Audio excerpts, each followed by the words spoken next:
तो दोस्तों मैं आज आपको एक्सप्लेन करने जा रहा हूँ as long as you love me का एपिसोड नंबर 30। तो एपिसोड नंबर 35 की शुरुआत होती है और हम देखते हैं कि जो शाओमेक है वो फोटोशूट करा रही होती है, अलग अलग पोज दे रही होती है अलग अलग कपड़े में।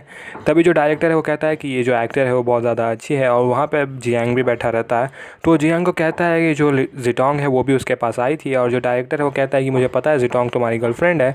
तो जो जियांग है वो कहता है कि ऐसा कुछ नहीं है, वो मीडिया ने कुछ भी खबर लिख दी है, उसका और मेरा कोई रिलेशन नहीं है, हम सिर्फ एक दूसरे को जानते हैं। तो जो डायरेक्टर उसके बाद जैसे ही फ़ोटोशूट कंप्लीट होता है तो जियांग जाता है शाओमेक के पास। तो जैसे वो शाओमेक से बात करता है तो जो डायरेक्टर है वो फ़ोटो खींच के भेज देता है जिटोंग को। तो जिटोंग को जैसे ही वो फ़ोटो मिलता है तो वो भड़क जाती है। तो वो कहता है कि जो जियांग है वो भी चाहता है कि शाओमेक करे ये प्रोजेक्ट, तो बहुत मुश्किल होगा तुम्हें इस प्रोजेक्ट में लेना। तो जो जिटोंग है वो कहती है कि अगर आपने मुझे ये प्रोजेक्ट दिला दिया तो जो मेरा पूरा फ़ीस है, मैं आपको पहले आधा फ़ीस देने वाली थी पर अब तो मैं आपको पूरा फ़ीस दे दूँगी, बस आप मुझे इस प्रोजेक्ट में ले लें। तो जो डायरेक्टर है वो कहता है कि आप टेंशन मत लो, मेरे पास दूसरा आइडिया है, हम शाओमेक को रखेंगे पर मैं जो बोर्ड है उन्हें कहूँगा कि हम 2 हीरोइंस को रखते हैं, यानी कि 2 मेन कैरेक्टर्स को रखते हैं, तो शाओमेक के सामने तुम भी रोल प्ले कर पाओगे। तो जो जिटोंग है वो भी कहती है कि ये बहुत ज़्यादा अच्छा आइडिया है। उसके बाद जैसे वो बोर्ड मेंबर्स है, जो जियांग है वो हैंडल कर रहा है इस प्रोजेक्ट का, जो एडवर्टीज़मेंट है उसका जो हेड है वो जियांग है, तो वो लोग मीटिंग ले रहे होते हैं। तभी जो डायरेक्टर है वो प्रपोज कर देता है, कहता है कि हम एक दूसरी लीड को भी यूज़ करते हैं। तो जियांग कहता है कि अब हम दूसरी लीड को कहाँ से ढूंढ के लाएंगे। तभी वो डायरेक्टर कहता है कि मुझे पता है कि मैं किसे यूज़ करूँगा, और तभी वहाँ पर जिटोंग आ जाती है।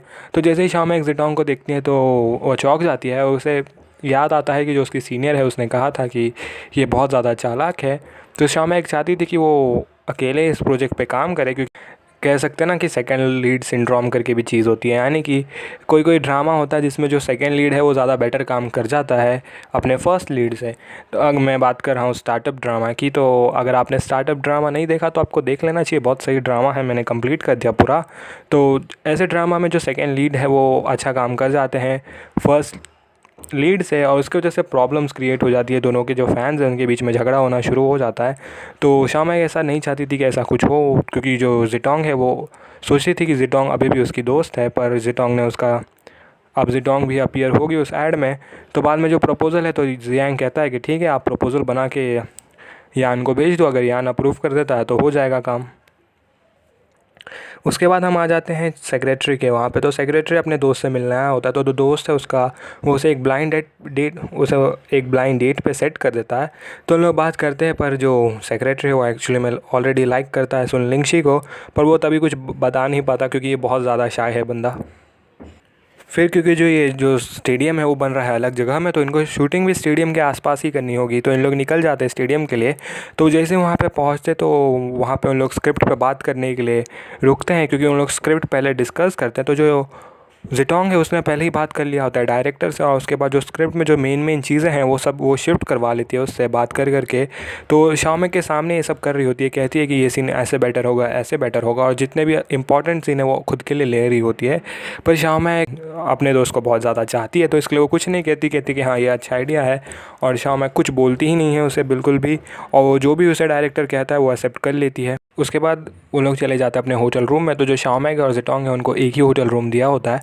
तो उस रूम के जो चाबी होता है, ये जो ऑफ कोर्स महंगा होटल होगा इसलिए इसमें कार्ड वाला है, यानी कि आप कार्ड स्कैन करके अंदर जा सकते हैं, तो दोनों को एक एक कार्ड दिया जाता है। तो जो जिटोंग है वो छुपा देती है शाओमेक का कार्ड अपने तकिए के नीचे, और शाओमेक के सामने नाटक करना शुरू कर देती है कि उसके पेट में दर्द है। तो जैसे ही शाओमेक को पता चलता है कि इसके पेट में दर्द है तो वो कहता है कि तुम वेट करो, मैं तुम्हारे लिए दवाई लेके आती हूँ। तो वो फ़ोन भी अंदर भूल जाती है और चली जाती है बाहर दवाई लाने के लिए, और वो दवाई ढूंढ लेती है दुकान से, और फिर एक छोटा सा मिल्क का पैकेट भी ले लेती है जिटोंग के लिए, क्योंकि वो मैंने जैसे कहा कि वो अभी भी मानती है कि जिटोंग है उसकी दोस्त है। तो जब वो वापस आ रही होती है और तो उसे याद आता है कि वो तो जो कार्ड है, जो चाबी है वो लाई नहीं। तो काउंटर पे जाके कहती है कि प्लीज़ मुझे एक दूसरा चाबी दे दो, तो वो उसे दूसरा चाबी दे देते हैं। और वो घर पे आके जैसे ही वो चाबी स्कैन करती है तो दरवाज़ा तो खुल जाता है, पर उसने उस पर वो लैच लगा दिया होता है, जो कड़ी भी बोलते हैं उसे हिंदी में, वो चेन टाइप वाला लॉक होता है वो वहाँ पे लगा दिया होता है, इसके लिए वो खुल रहा नहीं होता दरवाज़ा। तो शाओमेक समझ जाती है कि उसने ये जानबूझ के किया है, तो वो बाहर ही बैठी रहती है। तभी वहाँ पे जियांग आ जाता है और जियांग कहता है कि क्या हुआ। तो जियांग जाके उसका दरवाज़ा चेक करता है तो उसे समझ में आता है कि उसने लॉक किया है। तो उसे भी पता होता है जिटोंग की जो इंटेंशन है वो पहले से पता होते हैं। तो वो शाओमेक को लेके जाता है नीचे और उसे दिला देता है दूसरा रूम, और उसके बाद वो दूसरे रूम में जाके सो जाती है। फिर जैसे ही अगले दिन की सुबह होती है तो जियांग आता है शाओमेक को बुलाने के लिए। तो जिटोंग भी बाहर आती है तो वो देखती है कि जो शाओमेक है वो दूसरे रूम में है। तो वो पूछती है कि तुम यहाँ पे कैसे पहुँच गई। तो वो कहती है कि मुझे रात को जियांग से मिल गया था और उसने मुझे दूसरा रूम दिला दिया। तो जो उसका प्लान था वो चाहती थी कि वो शाओमेक को नीचे दिखाए, पर ये चौपट ही हो गया। उल्टा जियांग ने उसकी मदद कर दी। तो जो उसको है वो थोड़ी और जलन होने लगी। तो उसके बाद हम लोग वापस चले गए शूटिंग के लिए और इस बार इन लोग स्विमिंग पूल के पास शूटिंग कर रहे थे। तो जैसे ही शाओमेक बाहर निकली तो जियांग ने कहा कि चलो अभी मेहनत करके तुम बहुत थक गए होगे, कुछ खा के आते। तो जो जिटोंग है वो भी चिपक गई कि तुम लोग जा रहे हो तो मेरे को भी लेके चलो। तभी शाओमेक उसे मना कर देती है और कहती है कि तुम लोग दोनों चले जाओ, मुझे अभी नहीं खाना, मुझे अभी अकेले रहना है। शाओमेक को जैसे वहाँ से चली जाती है तो जो जिटोंग है वो कहती है जियांग को कि चलने उसके साथ। तो जियांग कहता है कि मुझे कोई इंटरेस्ट नहीं है तुम में, तो तुम्हें जाना है तो तुम अकेले चले जाओ, मैं नहीं आऊँगा। और जियांग वहाँ से चला जाता है।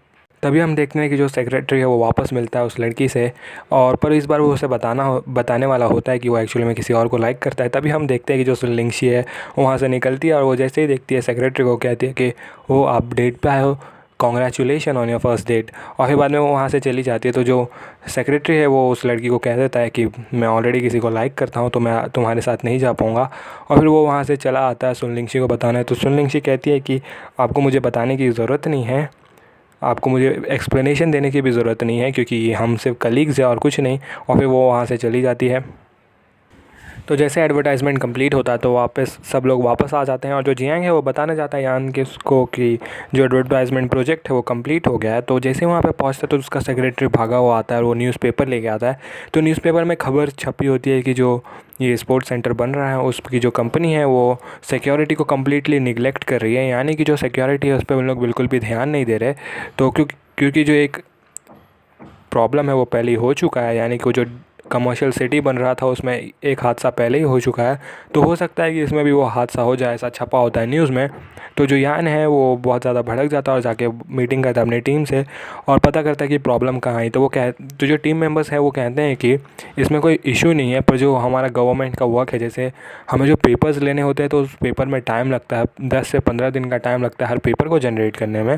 तो हमारे कंस्ट्रक्शन में कोई इशू नहीं है, बस हमें वो पेपर अभी तक मिले नहीं हैं जो इवेंचुअली हमें मिल जाएंगे। तो हमने कोई प्रॉब्लम क्रिएट नहीं किया है, पर ये जो न्यूज़पेपर कंपनी है वो बढ़ा चढ़ा के बोल रही है कि हमने ख़राब सामान यूज़ किया इसलिए हमें अभी तक नहीं मिला है, पर ऐसा कुछ भी नहीं है। तो यान कहता है कि ऐसा क्यों हुआ, ये जो न्यूज़पेपर है उसने हमारे बारे में ऐसा क्यों लिखा। तो जो एक दूसरी बोर्ड मेंबर है वो कहती है कि जो ये न्यूज़पेपर है उनके साथ हमारा अच्छा रिलेशन रहा है, उन्होंने हमारे साथ हमेशा अच्छे से बिहेव किया है, पर पता नहीं वो इस बार ऐसा क्यों कर रहे हैं। मैंने उनसे बात भी किया है पर वो लोग मेरे से बात करने को तैयार ही नहीं है, और ये सब इशू की वजह से जो हमारा प्रोजेक्ट है वो 15 दिन पोस्टपोन हो गया है। तो जो भी ये इतने बड़े बड़े कंस्ट्रक्शन प्रोजेक्ट होते हैं और इसमें जब पोस्टपोनमेंट होता है, यानी कि इन सबको रोका जाता है, तो बहुत सारा इशू हो जाता है क्योंकि पैसे बहुत ज़्यादा खर्च होते हैं, क्योंकि जो लेबर के पैसे हैं, बाद में जो सामान ला के रखा है, ये सब में पैसे जाते ही हैं।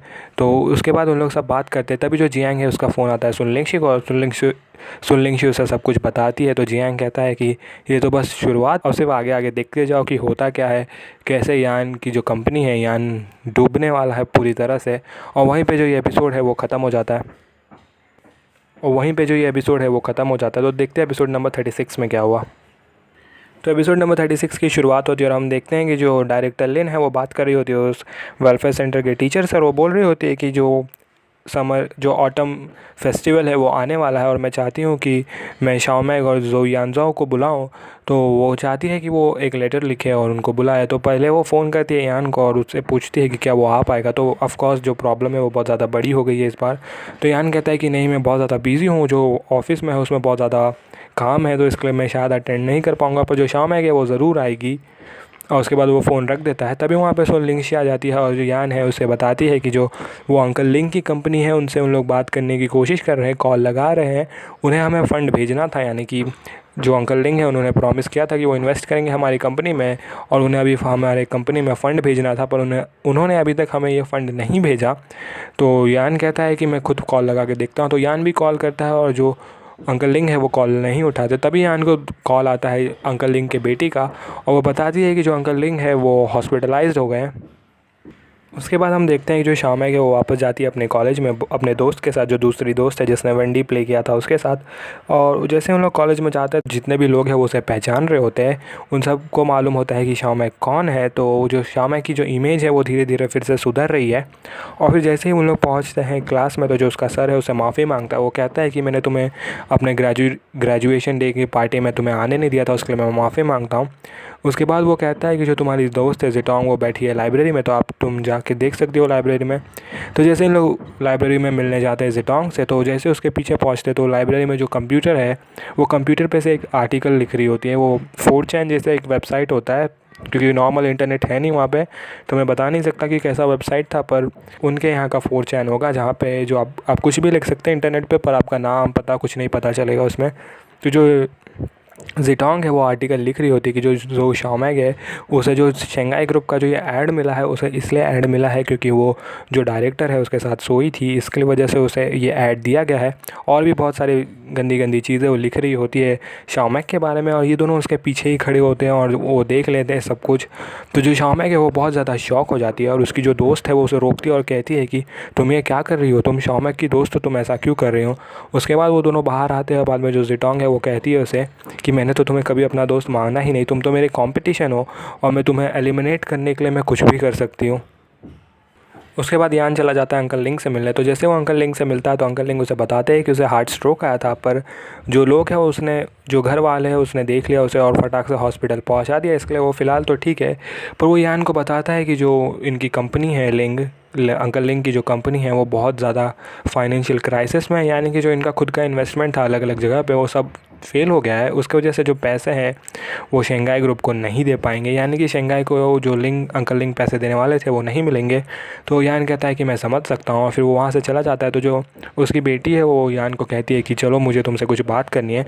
उसके बाद वो यान को लेके जाती है और उसे बताती है पूरी कहानी कि हुआ क्या। तो वो कहती है कि ये सारे फसाद का जड़ उसका भाई है। तो वो पहले तो इंटरेस्ट नहीं था उसे बिल्कुल भी हमारी कंपनी में, पर वो एक दिन आया और कहा कि मुझे इन्वेस्टमेंट चाहिए और मैं इन्वेस्टमेंट से बहुत ज़्यादा पैसा कमा पाऊँगा। और वो जो बाकी के बोर्ड मेंबर्स है वो भी राज़ी हो गए उसके इस प्लान को सुन के। और जैसे उसने इन्वेस्टमेंट की, सारे इन्वेस्टमेंट फेल हो गए और हाँ, जो कंपनी है वो कम्प्लीटली लॉस में चली गई। उसकी वजह से जो हमें पैसे है वो निकालने पड़े सारे प्रोजेक्ट में से, और शंघाई भी उसी प्रोजेक्ट में से एक हिस्सा है। तो वो कहती है कि जो ये प्रॉब्लम है वो किसी बाहरी इंसान की वजह से क्रिएट नहीं हुआ है, वो किसी अंदर वाले का ही प्रॉब्लम है। तो यान कहता है कि हाँ, मुझे समझ में आ रहा है कि जो मुझे इतने सारे प्रॉब्लम क्रिएट किए जा रहे हैं वो भी किसी अंदर वाले ने ही किए हैं, ना कि किसी बाहर वाले ने। उसके बाद हम देखते हैं कि जो डायरेक्टर लिन है वो मिलने आ जाती है यान से, पर इन लोग कोई घर पे नहीं होते। तो वो बाहर से देख रही होती है, वो सोच रही होती है कि मैं अंदर जाऊँ कि नहीं जाऊँ। और वो जब वो जा रही होती है तब जो डॉक्टर ये है और वो जो केयर टेकर है वो देख लेते हैं उसे और उसे पूछते हैं कि वो कौन है। तो वो बताती है कि वो डायरेक्टर लिन है।